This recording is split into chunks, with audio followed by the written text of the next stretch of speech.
आज वाल्मिक कराडला हजर केलं जाणार आहे. तुमची काय अपेक्षा आहे CID? कालपर्यंत ज्या गोष्टी झाल्या संध्याकाळपर्यंत त्या तुम्ही बघितलेल्या आहेत. CIDच्या ऑफिसला आम्ही गेलो होतो रात्री. आज तेली साहेबांची भेट घेणार आहोत. पण एक महत्त्वाची गोष्ट तुम्ही लक्षात घ्या.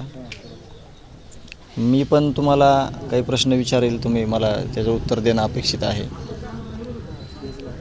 खंडणी ते खून प्रकरण हे जे CID कार्यरत आहे त्या CIDनं दावा केलेला आहे म्हणजे त्यावरच PCR वगैरे आरोपींना भेटलेले आहेत.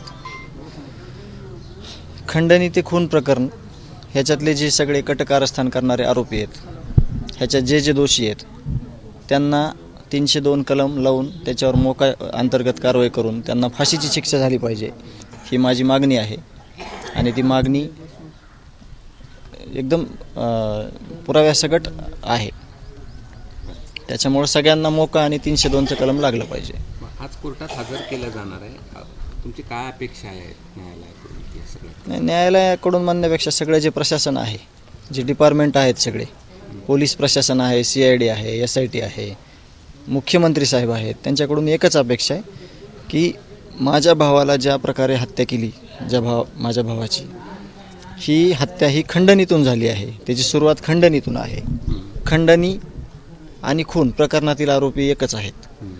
त्याच्यामुळे सगळ्यांना 302 कलम लावून मोका लावून त्यांना फाशीची शिक्षा द्यावी, ही माझी मागणी आहे.